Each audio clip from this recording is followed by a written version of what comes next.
Sa Re Ga Ma Pa senior season 5ல Sabesan golden performance வாங்கியிருந்தாலும், அவரு ஃபினாலே போறதுக்கு, அதுவும் குறிப்பா டிக்கெட் டு ஃபினாலே வாங்குறதுக்கு ஒரு சில விஷயங்கள் தடையா இருக்க வாய்ப்பு இருக்கு அப்படிங்கிற தகவல் ஒண்ணு சோசியல் மீடியா ஃபுல்லா ஸ்ப்ரெட் ஆயிட்டு இருக்கு.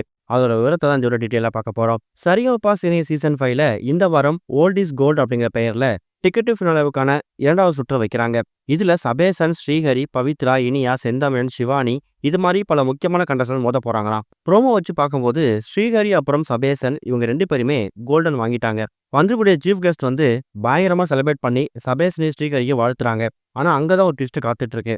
என்னதான் சபேசன் அவரோட பெர்ஃபார்மன்ஸை காமிச்சு தனித்துவமான முறையில அவரோட சொந்த முயற்சியால கோல்டன் பெர்ஃபார்மன்ஸ் வாங்கியிருந்தாலும், அவரு ஃபினாலேவுக்கு அடுத்த நபரை அடியெடுத்து வைப்பாரா அப்படிங்கிற கேள்வி வந்திருக்கு.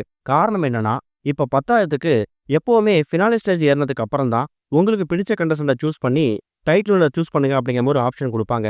ஆனா இந்த முறை ஃபினாலேவுக்கு போறதுக்கே ஒரு நபரை நீங்க சூஸ் பண்ணலாம் அப்படிங்கிற மாதிரி ஒரு வோட்டிங் சிஸ்டம் கொண்டு வந்திருக்காங்க. இந்த வோட்டிங் சிஸ்டத்தால பாதிக்கப்படக்கூடிய நபர் யாருன்னு கேட்டீங்கன்னா, கண்டிப்பா அது சபேசனா இருக்கலாம். காரணம், பவித்ரா, இனியா, சிவானி, செந்தமிழன் இவங்க எல்லாருக்குமே ஒரு பெரிய ஃபேன் பேஸ் இருக்கு.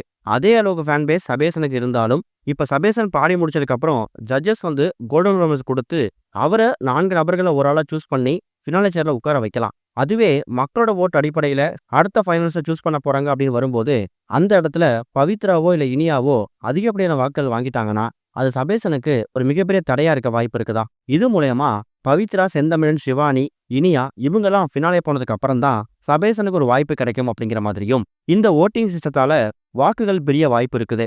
அப்படி வாக்குகள் பிரியும் போது சபேசனுக்கு கிடைக்கக்கூடிய வாய்ப்புகள் பவித்ராவுக்கோ இல்ல செந்தமிழுக்கோ சிவானிக்கோ போயிடும். அப்படி போற பட்சத்துல இனியாவோ, பவித்ராவோ, செந்தமிழோ, சிவானியோ இவங்கள யாராவது ஒரு நபர் தான் சுஷாந்திகாவுக்கு அடுத்ததா 2வது ஃபைனல்ஸா போய் சேர்ல உட்கார வாய்ப்புகள் இருக்கிறதாவும், அது சபேசன் கோல்டன் பெர்ஃபார்மன்ஸ் கொடுத்தாலும் அவர அந்த ஃபினாலே சேர்ல உட்கார வைக்கிறதுக்கான ஒரு தடைக்கல்லா இருக்கும் அப்படிங்கிற மாதிரியும் இப்போதைக்கு அப்டேட் கிடைச்சிருக்குது.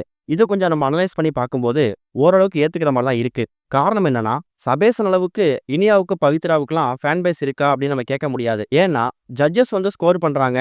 சபேசனையோ, இனியாவையோ, பவித்ராவையும், செந்தமிழும், சிவானியும் இவங்களே ஸ்டேஜில் நிக்க வச்சு இதுல யாரு பெஸ்டா பாடிருக்காங்க அப்படிங்கிற மாதிரி ஜட்ஜஸ் சூஸ் பண்ணும்போது, அதுல சபேசன் கண்டிப்பா பெஸ்டா பெர்ஃபார்ம் பண்ணிடுவாரு. அதுவே மக்கள் கையில கொடுக்கும்போது சபேசனுக்கு தான் எல்லாரும் ஓட்டு போடுவாங்க அப்படின்னு சொல்ல முடியாது. கண்டிப்பா சபேசனுக்கு ஃபேன் பேஸ் இருந்தாலும், அவருக்கு போடக்கூடிய நபர்கள் ஒரு 50% போடுறாங்கன்னா, மீதி நபர்கள் பவித்ராவுக்கோ, இனியாவுக்கோ, செந்தமிழனுக்கோ, சிவானிக்கோ போட்டுருவாங்க. அது மூலயமா சபேசனுக்கு போகக்கூடிய மொத்த வாக்குகளும் 2ஆ பிரிஞ்சிடும். இதுதான் சபேசனுக்கு இருக்கக்கூடிய ஒரு பெரிய பிரச்சனையாவும் மாறுது. இந்த வோட்டிங் சிஸ்டத்தை ஃபினாலேவுக்கு முன்னாடி எதுக்காக கொண்டு வந்தாங்க? அதுவும் ஃபினாலேல 5 கண்டஸ்டன்ட் பாடுறாங்கன்னா, அதுல ஒரு நபரை சூஸ் பண்றதுக்காக வோட்டிங் வைக்கலாம். ஃபினாலேவுக்கு போறதுக்கே ஒரு நபரை சூஸ் பண்றதுக்கு வோட்டிங் வைக்கும்போது, நல்லா பாடக்கூடியவங்களுக்கு அது பாதிப்பை ஏற்படுத்தும் அப்படிங்கிறது இப்போதைக்கு தகவலா கிடைச்சிருக்குது. என்ன நடக்க போகுது? சபேசன் ஒருவேளை இனியாவுக்கு முன்னாடியோ, இல்ல பவித்ரா கூடயோ ஃபினாலே ஸ்டேஜ் போவாரா? இல்ல இவங்கலாம் போனதுக்கு அப்புறம் ஏறுவாரா? அப்படிங்கிறத வெயிட் பண்ணி பார்க்கலாம்.